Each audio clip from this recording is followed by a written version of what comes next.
Face live from downtown Albania. He said he had Nah. no, I think when we said 50, you get 2 copies. Oh, value Or charge. you can divide it by. She's like the charge. Use the decoration. Supposed to be. When is No it? one is supposed to know. Yeah. Because Pablo, you're not gonna give me. Yeah, probably. Just steal the Chinese one. Yeah, And then it's just probably yeah. No, it's a. You saw the last thing we ended up last day was the little film of the monkey, right? Yeah. Yeah. Yeah. The what? Throwing the We're grape. not doing it again. The what now? No, if you The monkey. Levin and Claus tell him to, he Wait, goes, what are we talking because about? he cares about it. Last day, the last thing we ended with the little film of the monkey. What little film is it? Can we watch it now? Describe the film of the monkey. We saw the Hitler ice cream. Oh yeah, the Hilda ice cream. I remember that. No, no, the monkey. No, did we do I don't that? think we saw No, the we didn't monkey. see a monkey. Because he won't do You didn't see a monkey. Bro, I saw Hitler ice cream though. Yeah, I remember the Hitler ice cream. I like how No, important that one is. because he cares about it. Respectfully. There's nothing respectful about No, that. So he'll do it for like a lot of cool people like you. Or Claus. Oh my god, wait, Yeah, they do it for all the Jeremys. Yeah, because he doesn't want to do it. He said that he He doesn't want to follow us. I Like we know. Cancelled. He won't do it. I can come to it. We will never forget. Wait, there's no key intros. I can't. Bro, which side out? Yeah.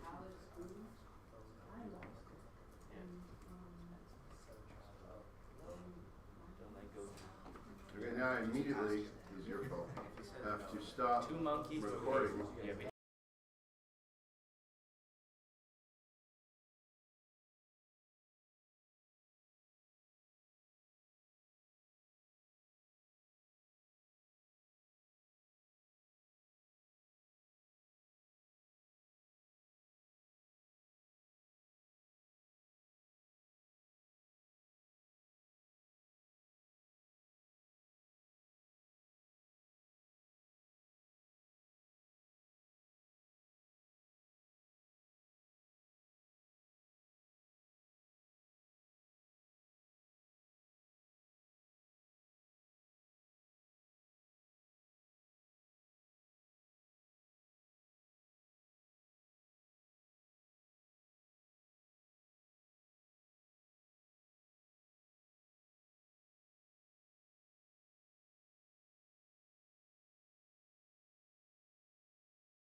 However, if you try and do the equivalent task of doing that same thing, but inventing a system in which they have to calculate, and the greatest good for the greatest number, in which you did do, many of you, for the train, we push the button to kill the one to save the 5 or 6. No animal model has ever shown that they can do that. That is a purely human intellectual model. So we calculate that as one that we have done that's very, very different than other models. Yes, you don't have to ask. Go as long as you're going to come back, and it's not going to take you 20 minutes. Don't wander and visit friends in the library. Okay.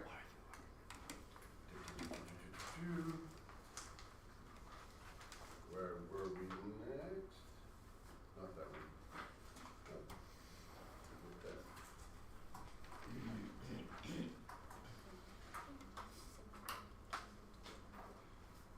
Definitely.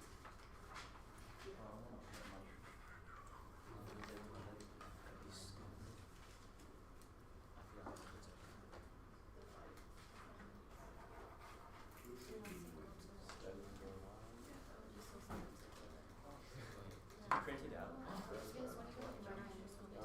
Oh, it's below it. Yeah. And then that's what I'll send you.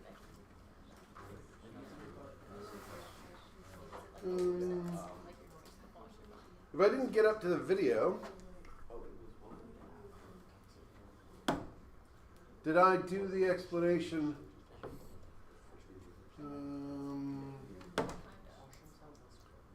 Did I do the explanation of why ethics is not religion? Yeah. Okay. And it's not that you can't, heavily emphasized. It's that you can't for other people. And in fact, it is illegal in Canada to use religious ethics on other people, in the sense that they may not belong to the same religion as you. So part of our Charter of Rights and Freedoms is that you have freedom of religion.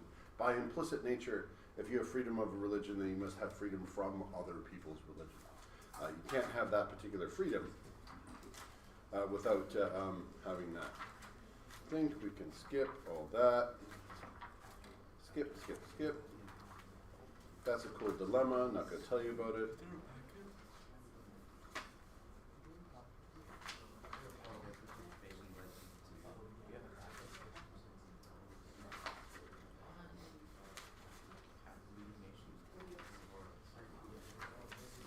Last one.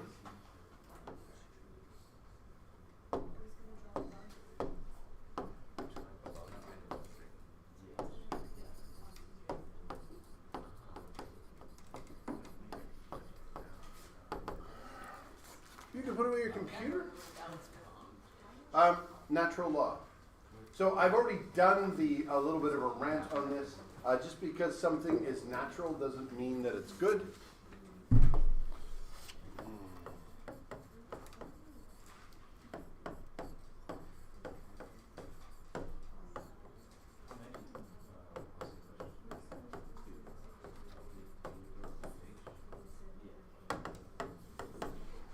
Can someone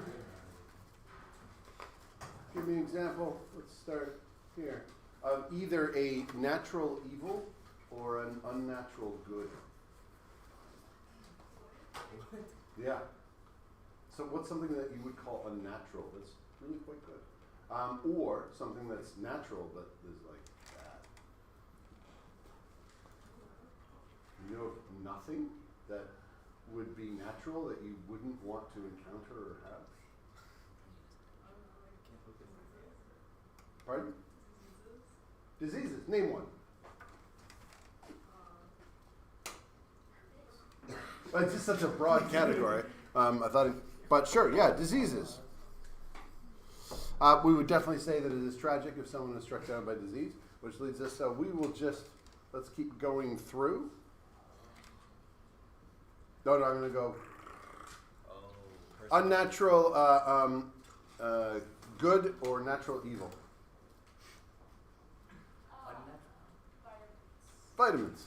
Are you saying those are natural or unnatural? So, like a vitamin pill. Yep. Sure. Keeps you healthy.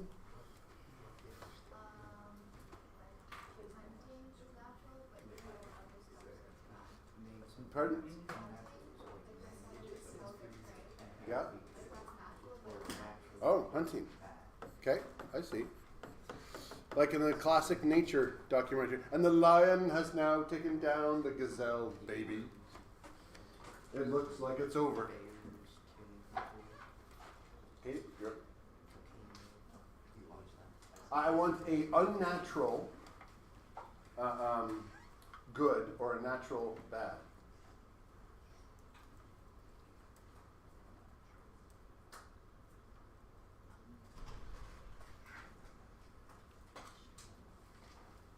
Wait. You keep mixing them up. You mean natural, bad, evil, right? Yeah, that's what I said. No, Didn't you- I? you said Did I natural. reverse it? Yeah. Oh, okay. Medicine. The thing that would help with the diseases, sure. Medicine. Keep going. Bacteria. Any particular one? I'll give you one. I just read about it this morning. Actually, I don't know. It is. Antibiotic resistant gonorrhea. I don't know how to spell gonorrhea, so I just sort of scribbled there and fill it in with the correct spelling.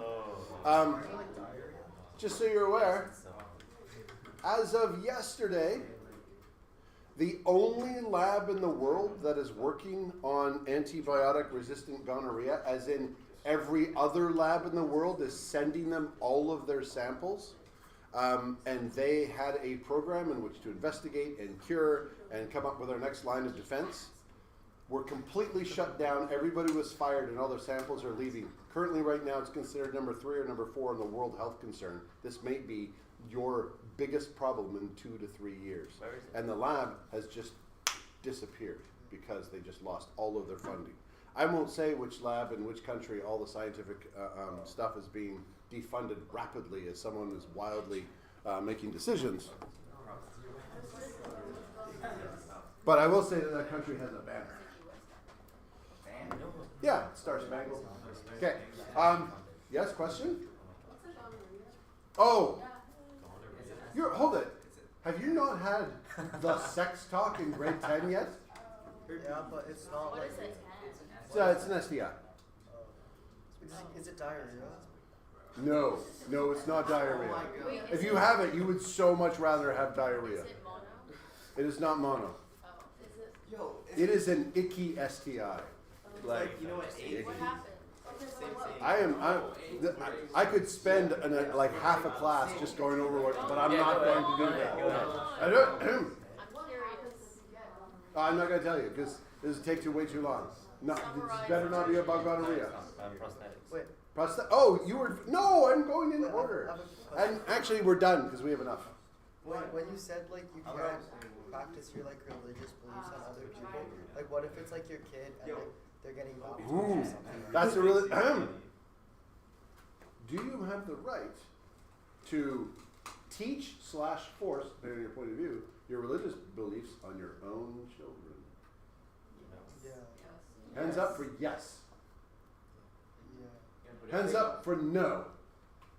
Yeah, in real science and ethics, we do a little debate about it, but we're not going to do that. We don't have time. I will say, that if you thought no, it is generally up to the parents to do and say all of the things for the child that they think will best protect them in life. That includes teaching them all of their beliefs. The child is free to reject them, but the parent is given the responsibility. Given they have it by having the child. So, in the same way that if a child is born of your actions and you didn't want it, it doesn't matter. You're still responsible. That gives them the privilege of passing on those religious beliefs.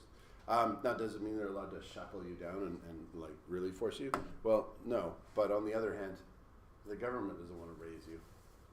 They want your parents to raise you, so they have a number of privileges. That's one of them. It would be weird if they couldn't tell you about their beliefs your whole life.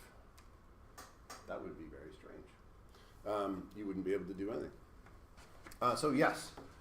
Now, can you force that on someone else? No. But your own children are considered a different type of thing. It's your responsibility to teach them things. We know that people will teach them wrong things, but hopefully, one of the reasons we have an education system, particularly a strong public education system, is so that everybody has a chance for objective education as well. But that's a really good one. That has been debated before.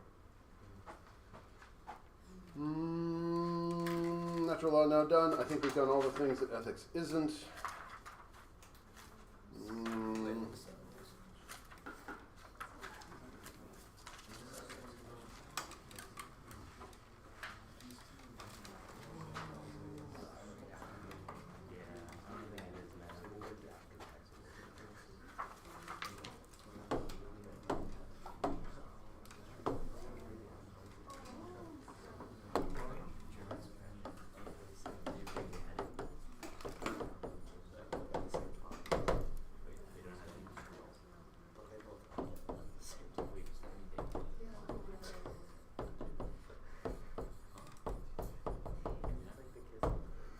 The first one I'm going to introduce to you as a type of ethics is ones you're very familiar with. It's a system of rights and duties. Most countries with some kind of constitution or charter outlay the rights that you have. For every right, you must have a corresponding duty. So if you have, we often talk about things like your right to vote. Technically, you do not have a right to vote. By participating in a democracy and having rights, you actually have the duty to vote. It is your sacred duty to vote, because if you don't, the whole system could collapse. And people who do not necessarily represent you are more likely to be in. We want to know what everybody wants. But we call it a right because if you don't want to vote, no one's going to stop you. However, in a place like Australia, it is actually required to vote. And if you don't, you can get fined. They'll come to your door, send you a little bill in the mail, and make you vote. This has a fancy name. It's called deontology. And there's a variety of different forms. And it first came about because someone was looking and said, if I'm to think about ethics, I don't want to think about what I have to do right now. In fact, I don't even want to think about the consequences. Because the consequences don't matter. What matters is I do the right thing. Doing the right thing shouldn't be about whether or not something bad happens to me, or my family, or other people. There should be a way that I know it's right. So we invented a scenario in which you think really hard. If what I'm about to do, if everybody obeyed that as a principle, like a law, like the law of gravity, would that be a just and good society? So, for example, your friend comes over and says, "Hey, why did you blow off my birthday party?" And you realize you didn't go because actually you just forgot and you didn't care enough to write it down. But you don't want to tell them because that would hurt their feelings. So you just tell a little white lie about, oh, my mom called me and there was an emergency. Deontologists would say, what would happen if everybody lied all the time, as a principle, whenever it was convenient for them? Would you want to live there? Is that a good and just society? This isn't about a consequence. This is just like, what would that society be like? And the answer is nobody would want. If you can't rely on what other people say, then there's no point. The society wouldn't function very well. So the principle would be always be honest. And that means when your friend comes and tells you, you will be honest, and you will just say, I totally forgot, my bad, and apologize. That is the just action, even if it's immediately bad for you. The famous case that's used to illustrate the difference often is you are sitting at home, and the doorbell rings, and you get up and answer it, and it's your best friend. Your best friend is at the door, and they say, oh my God, Mr. Neufeld is out there, and they run inside and hide upstairs. You close the door, turn around, like what's going on? The doorbell rings again. And you open it, and I am standing there. And I am carrying an axe. The axe has blood on it. There is blood slowly dripping off the axe. You realize, now that you look at it, your friends seem to have been bleeding in the leg as they went running by. And I say, hello, I am looking for your best friend.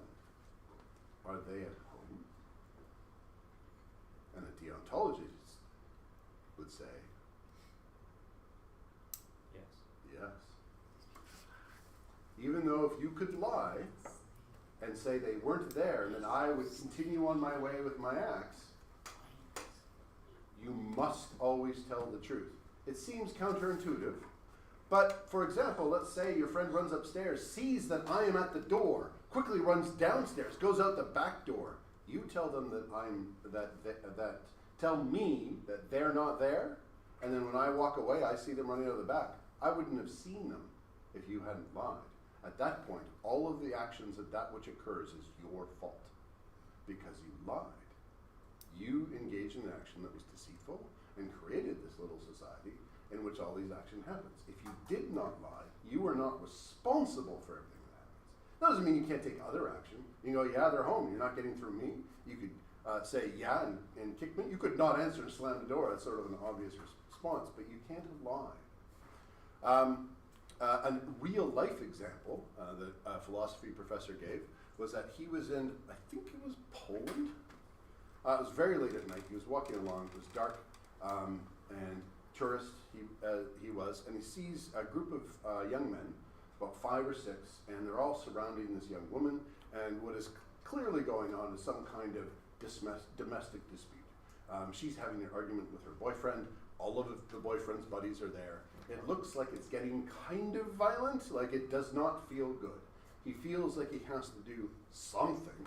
So he goes up, and in his worst Polish ever, putting on that he can't speak it as well as he actually can, he walks up and says in broken Polish, "Hello, where marzipan?" And continues to try and figure out where the marzipan is. And the entire group stops, turns, and looks at this strange tourist who clearly doesn't know what's going on. And they all start trying to help him and figure out what he wants, because he's looking for his hotel, or at least that's what he's trying to convince them. During this process, in a couple of minutes, one of them lets go of the girl. She actually continues to help because she hasn't figured out that she's free now. But after a couple of minutes, she realizes no one's paying attention. He takes off. And then he wraps up, thanks them because he eventually figures out what to say, and then he gets to go away. Most people call it great. He saved the day. He didn't get hurt. She didn't get hurt. Everything was good. He considers that a huge moral failure. Why would this be bad for him and the future? And it's not really about consequences, but what kind of society you want to live in. Yeah.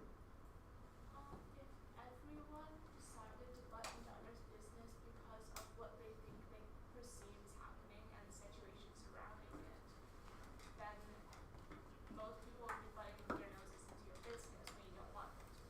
True. There was a little of that because he honestly, he doesn't know for sure what's going on, but it was fairly obvious. This was a situation that was about to go very bad for the girl. So this wasn't like a mild domestic dispute. But yeah, that in a different situation, that principle would come about. What did he do that he considers a failure based on what I just said?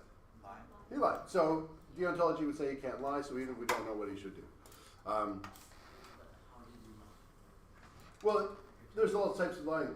Could he speak Polish better? Yes. Was he treating them as people and being forthright? No. He put on a charade. A lie isn't just, what you say. There's all sorts of lies by omission. There's context. Oh, Mr. Neufeld, I am so sick. Cough, cough, cough.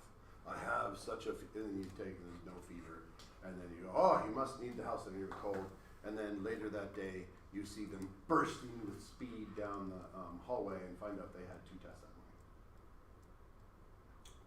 morning. They may not have actually ever said they were sick, but they put on a show, for example. So, he put on a show. Oh, I thought you had your hand up. I did, but he kind of stopped midway. Oh, no, that was it for there. But if you're going by charades are also lies, then Yeah. in a world where lying is not accepted and you can't lie, wouldn't actors be unable to do their job? This is not that kind of scenario, because again, in a philosophy experiment, we don't worry about if the little tiny experiment means, they actually made a whole movie about people who can't lie with actors in it as the main stars of I will see if I can get you the name of it. It is kind of funny. The first person who learns how to lie has such a huge advantage. But so, let me put it another way. If it was impossible to lie, this might be an avenue to figure it out. If it was impossible to lie, and he still wanted to stop it, what would he have had to do? He would have had to confront them. And that's what he wished he did. Because even if he would have gotten beat up, even if it would not necessarily immediately save things, he would live in a society where people would be honest and say, you can't do that. And those people who he was confronting, if that was in fact what they were doing in terms of the potential assault, would know that people aren't just going to walk by them and ignore them. And that would be a better society. So this is about thinking really hard. What are your morals? If you think you shouldn't lie, then really you should never lie. That's what a deontologist would think. And then we have the complete other one. I'm going to leave lots of room because there's going to be some principles. And this one's called utilitarianism.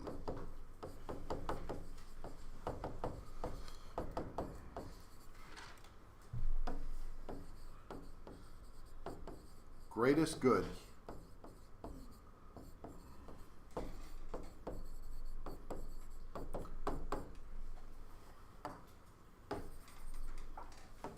For greatest number. Would a utilitarian lie? Yes, absolutely. The only thing that they care about is consequences. Did your actions, and you could rephrase it as you know, least evil for the least amount of people, whatever you're doing. Or the consequence. You intervened, you didn't get beat up, they didn't get beat up. There's the least amount of harm. Like, woohoo, you saved the day. You're good to go. Utilitarians, but they only look at outcomes. They don't care if you lied, as long as you get the greatest outcome. This is like sacrifice the one to save the six. A utilitarian in that situation would absolutely operate on the patient and give them all the organs. Utilitarians get a bit of a bad rap because they seem like, you know, there's the problem of the utilitarian monster. Because right now, the greatest good, joy is a good. Like certainly saving people and stopping disease is good, but if I just entertained you, that is good. And if you add up all of your little entertainment, would that exceed one person's really, really bad? Like, let's say we took Guy and we put him in the middle, and Are you saying? we get someone from another class and we make them cage fight until the death. Would that not be entertaining? Hands up if you would like to do that right now. Like two people. But imagine a world in which you all put up your hands and like, yes. Would anybody like to nominate someone to go in the cage match? Me. Oh, so we have a volunteer. How much of you, now that you know it's a volunteer, and I didn't just appoint Guy, because he happens to be in my house and I thought I could get away with it. How much, now, cage match, right now, for your entertainment. What if it's like? This is not a very cage matchy class. I'm really disappointed. There would be blood. I definitely involved knives, and if it took too long, shotguns. Like, you'd be safe. Now, yes, tragically, one person will die, but it would be so much fun. So, utilitarians are willing to put up with a little bit of bad things to make everybody else a little bit better. A deontologist would never. So are you saying like real world, like Real someone is like makes really good music, but then they turn out to be a pedophile? And is that like Oh, the same scenario? How important is that person for the culture? I don't really know. The classic case, I and who's Carney is the current Prime Minister, right? Prime Minister Carney and I both arrived to the hospital at the same time. They only have one bed. We are both covered in gunshot wounds. If you are a deontologist, who you treat first? The one with the most gunshot wounds need first. It doesn't matter if one's prime minister and one's me. Now, I'm the one who shot the prime minister. I'm like really mad that Carney's I don't know why I'm mad. Trying to come up, darn liberals. And then I took out my gun and I shot him. My bullets are from the security forces, or his spouse, famously in Canadian history. Not his spouse. I remember when I said Jean Chrétien.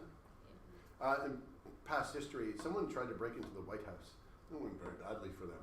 And then very quickly afterwards, someone tried to break into our Prime Minister's home here in Canada. Like, there was isolated incidents, but news-wise, I happened one.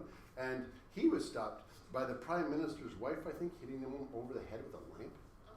Like, and then there was like memes going around like special forces right there. Would a deontologist care that I am possibly guilty of causing the harm?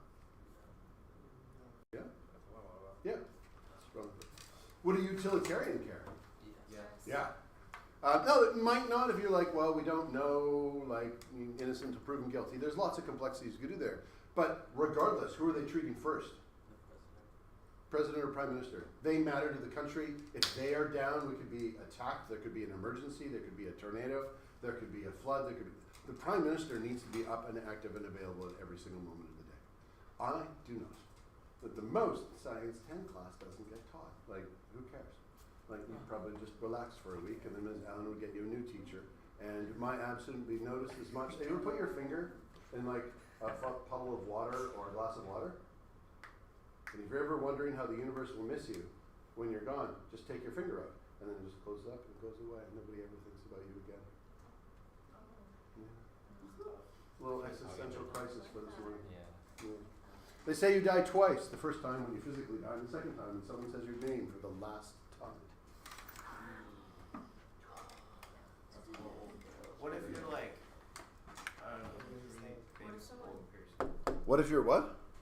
What if you're like really famous? Yeah, absolutely. Does a famous person provide lots of joy to people? Like, do they provide a good? Yeah. Like Plato, like they'll probably be saying his name. What, Plato? Sorry? Oh, Plato. Yeah, Plato. I would be like Play-Doh. Sorry, what about Plato?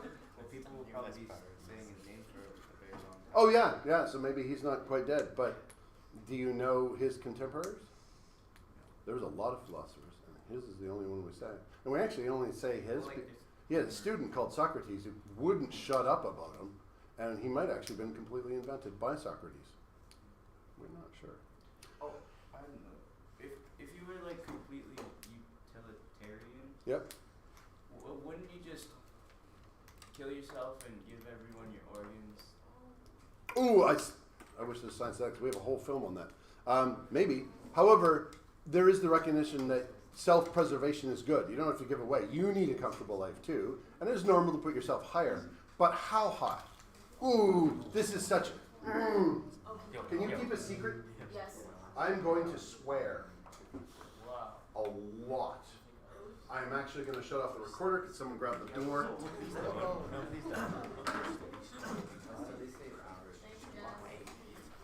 Okay, but you have to do it at the top of your lungs then. What? No. I need to get a lot. like so much. Like an amount I'm not really comfortable.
shocking.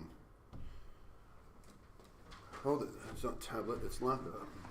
But on the other hand, it loses kind of its force. And in grade 10, I'm assuming that you can handle it and you have heard it because I made sure not to say anything I've never heard in the house. So greatest number, literally everyone.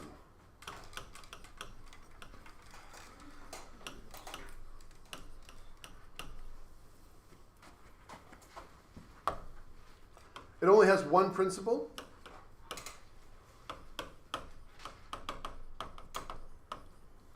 It has two types.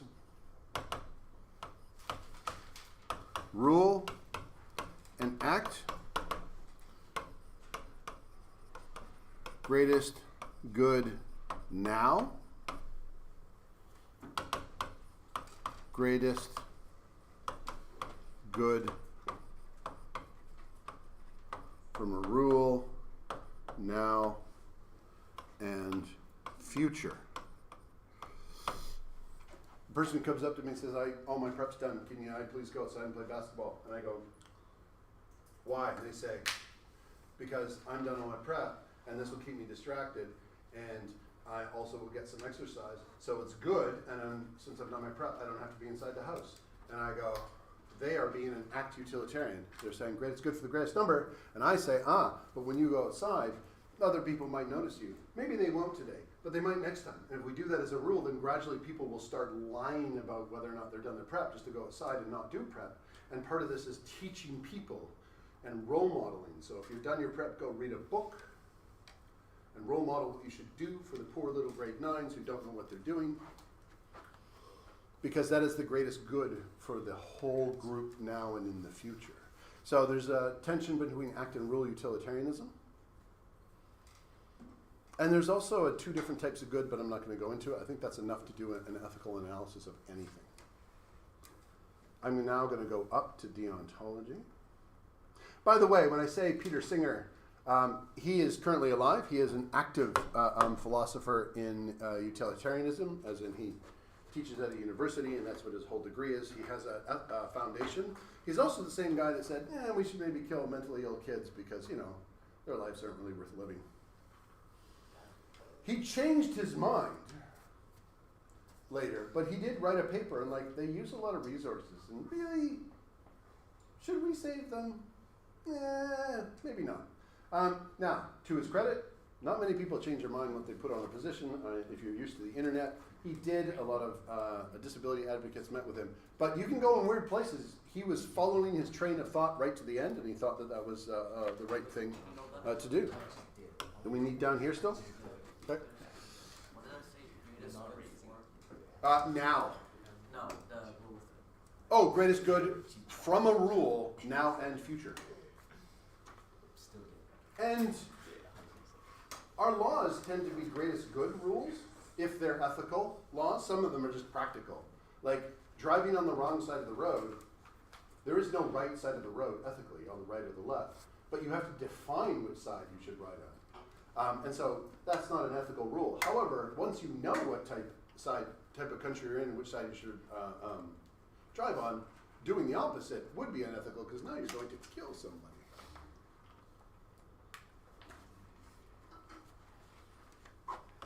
Can I scroll up now? Anybody still need it? Okay. Good, okay. Some of the deontology principles. I said rights and duties. I'm going to flesh out a little bit. Number 1, autonomy and respect for others' autonomy.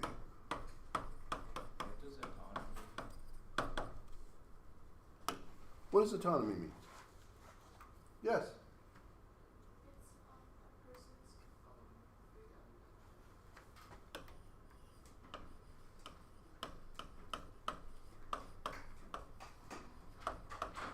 It's a person's freedom. Personal freedom.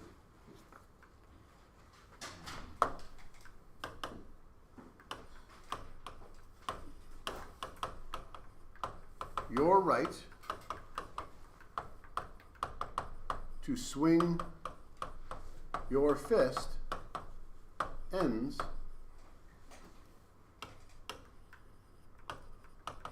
where my nose begins.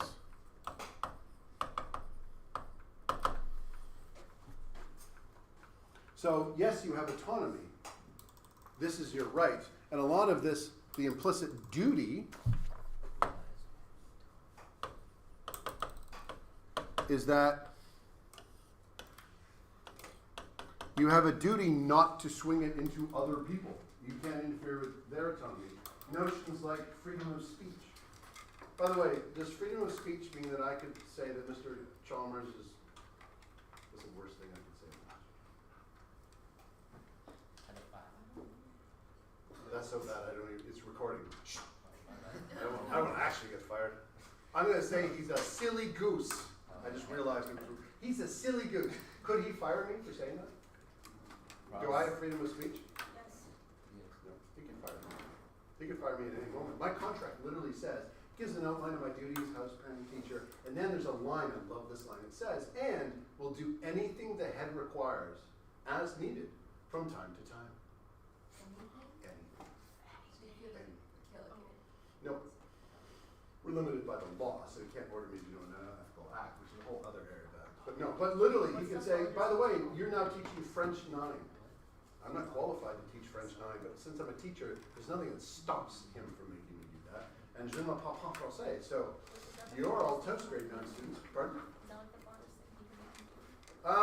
He could also, like, there's a lot, he could, since I'm an employee, he could rearrange my schedule so it's the worst possible type for me.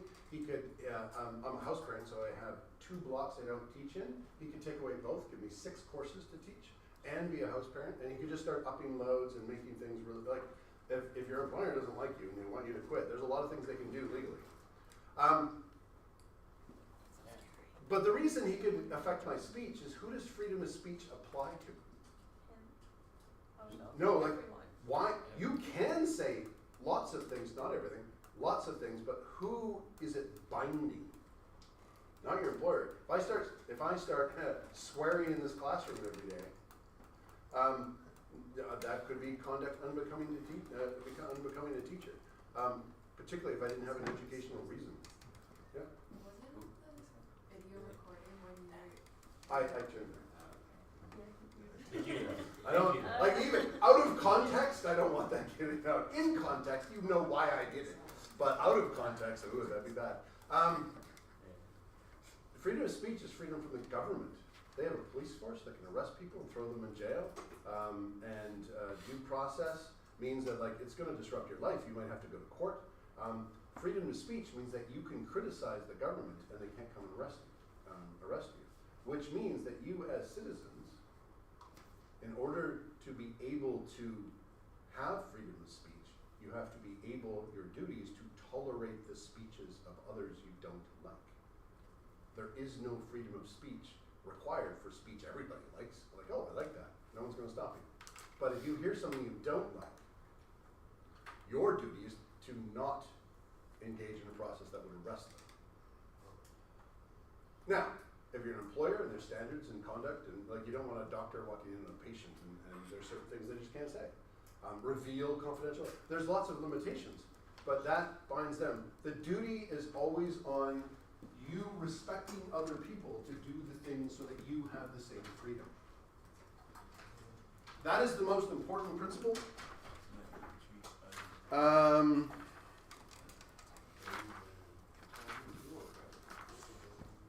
922.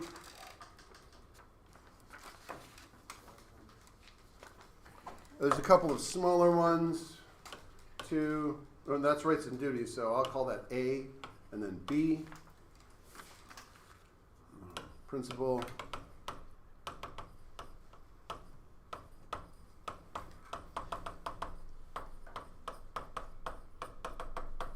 Equality and justice.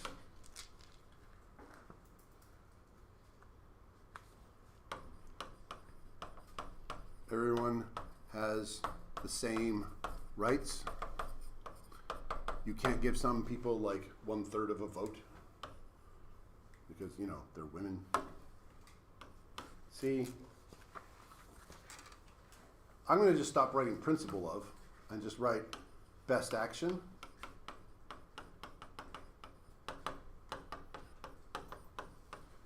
if you have a duty,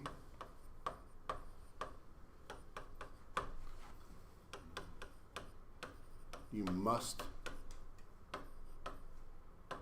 do it to the best ability. You can't half-ass things. You have to whole-ass them. If I'm a teacher and I know I have to teach you something, I can't just go like,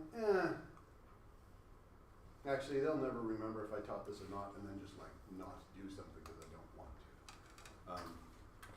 to. I have a responsibility to do it to the best. There's some obvious ones, like the principle of impossibility, I'm not going to write down, but like you don't have a duty to do literally the impossible, which are just there for logical reasons. There is and there is a last one, which is relevant difference.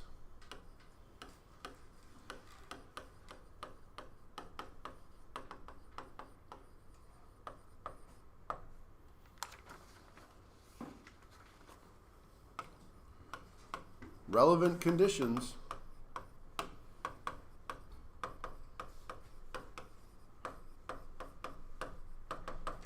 can counteract rights. So you have two patients that come in. One's a murderer and the other one's the prime minister. They both need a liver. Who gets the liver from a deontological perspective? Whoever came in first. However, relevant difference. One of them is an alcoholic. Alcoholism, if you didn't know, ruins your liver. Who gets the liver now? A non-alcoholic. If you go through a treatment program, which is what they would put you on, and then you become a non-alcoholic, you're now in the same boat as all the they don't take your history into account. You're not an alcoholic anymore. Boom. It's no longer a relevant difference. You're back on the transplant list. So that's just there to say, like, deontology isn't stupid. You all have equal rights, but you can do things like, if you do something really bad, we will take away your autonomy because you have interfered with other people's autonomy so much we have to put you in a little cage with bars on. But you still have rights, even in jail. Well, in Canada, not in the US. Yeah. Famously, the US forgot to outlaw state slavery. Wait, so you don't have rights in jail? You're literally a slave in jail. Slavery is still legal in the US for prisoners. It's in their constitution.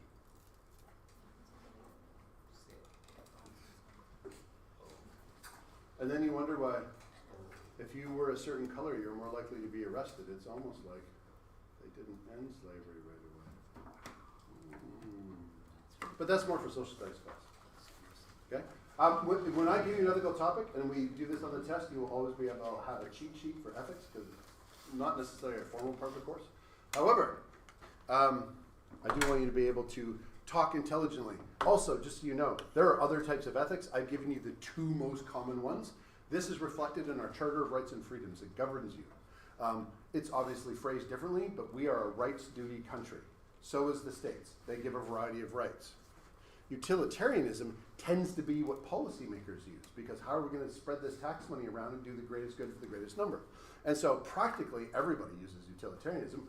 Everybody will recognize either of those arguments. If you talk about rights and duties, people recognize it. If you talk about utilitarianism, if you switch halfway through, you are confusing the two.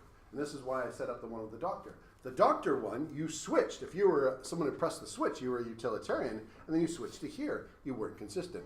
But I was also being a little weasel. Because you have a duty of a doctor for care. Would anybody ever come to your hospital if they knew you could sacrifice them? No.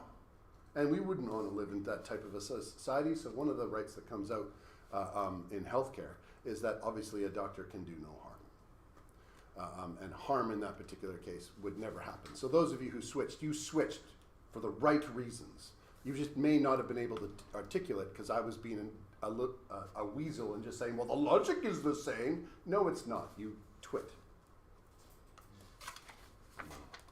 Excellent. You have now done all of ethics. There's also virtue ethics. They're in all the houses. What are your house ethics? House job. No, like you have principles. Like Privet has pride, brotherhood, and trust. What's your house ethics? No, that's the school. Ours doesn't. You have no ethics. You have no values. None. Who else has no values? I thought it was written Who's what house are you in? They just copied the school? No, we have a grid. No, we have the pillars in our common room. That says like. Dude, we don't have any of that. What house are you in? Ellisher. Are you here in Whittle? We have a flag. What are the Whittle values? Integrity, respect, perseverance, and something. No, there's only 3. I think so. No, I thought it was like You just see them every time. Yeah, every time you're in the common room. Anybody here in Hope House? I always like people that are in Hope House and asking them, because then they go like, I know I have them, but I can't remember, because they have like 12. One of the problems with having virtues, you have to remember them all. So there's virtue ethics, there's feminist ethics. Feminist ethics is, I want to be careful, is not the ethics of being a feminist. You can be a feminist with that, but it's a description of a particular type of ethics that says that women and men think differently. There's both good and questionable things. I used to actually be more negative about it, but having done it more, I'm like, ooh, that's actually kind of cool. So there's other ones. If you go to nursing, you'll hear a lot about that type of ethics. We're on the very last one on bias.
I'm not going to go through all the different types of arguments.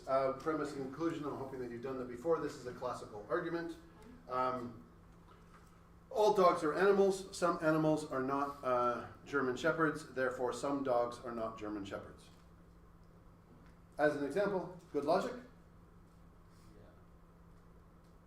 Anybody see a flaw in the logic? Jade? Any flaw in the logic? All dogs are animals. Some animals are not German Shepherds. Therefore, some dogs are not German Shepherds. Good? Good. It's a terrible, terrible argument. This logic does not fly. This is an example of belief bias. I believe the conclusion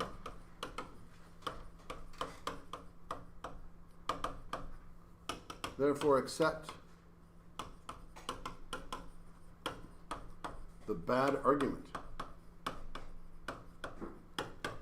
If I can rearrange that argument so it uses the same logic. All German Shepherds are animals. Some animals are not dogs. Therefore, some German Shepherds are not dogs. No, but it's the same logic, because all we are saying is all A's are B's. Some B's are not C's. Therefore, some A's are not C's. And that logic doesn't fly. That's a terrible, terrible argument. All German Shepherds are animals. So B is animals. And now I change dogs to German Shepherds. And if I reverse it, all of a sudden you realize that the conclusion doesn't work. Because you end up with some German Shepherds are not dogs. But if someone, and this is the most important, I think nowadays, is a lot of people are making people very angry by giving them conclusions they are more likely to agree with. You know, these people are terrible. They're going to come and take away your things. This is why, and they just accept all the reasons why. There's a secret room underneath a pizza parlor where they're raping children. Have you not heard of Pizzagate? The Democrats have a secret room under a particular pizza parlor where apparently they kidnap children. Yes. And that pizza parlor they identified doesn't even have a basement. It doesn't matter. It keeps spreading online. So people who like to believe that Democrats are evil are likely to accept that argument. To the point, the person who owns that particular pizza parlor has been threatened, has been shot at. Like, people will act irrationally because they accept the argument because they like the conclusion. That's belief bias. When you are fooled by essentially people you like. Your friends will tell you something and you won't question their argument and you'll believe it. But if someone you don't like gives you the exact same argument, you don't accept it. Your friend took your money without telling you because they really needed it. It was a momentary mistake. They're not a thief. They would have given it back in the future. But that person took your money off of your desk because they're a bad person and they like to steal things. Same action will have two different invented premises. Belief bias.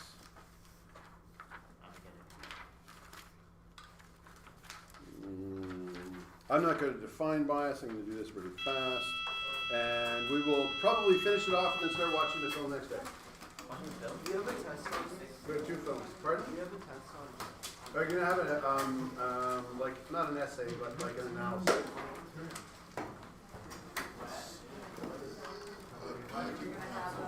Steve.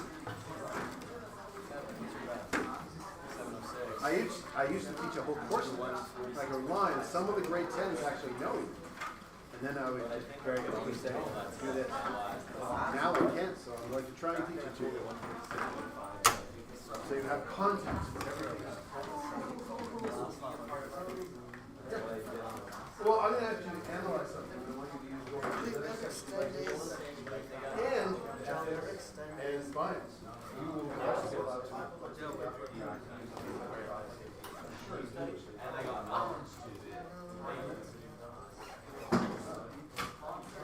They used to do logic, maybe they do it grade 11. I don't know. Or at least some. I'll see.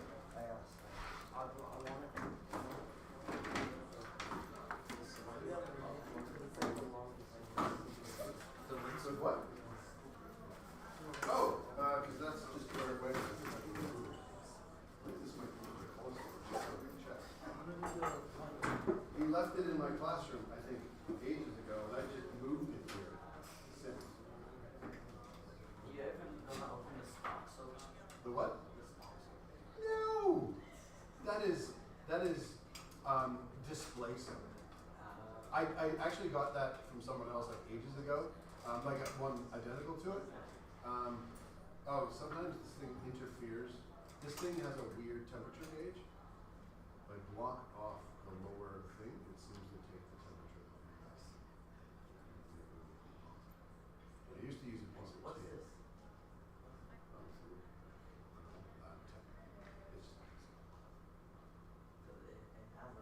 Oh yeah, you can plug it in. I think it will either take measurements or, but it's broken. Right. Thank you. Thank you, thank you. Oh right, it's advisors now. Aha. Hello. Welcome to class.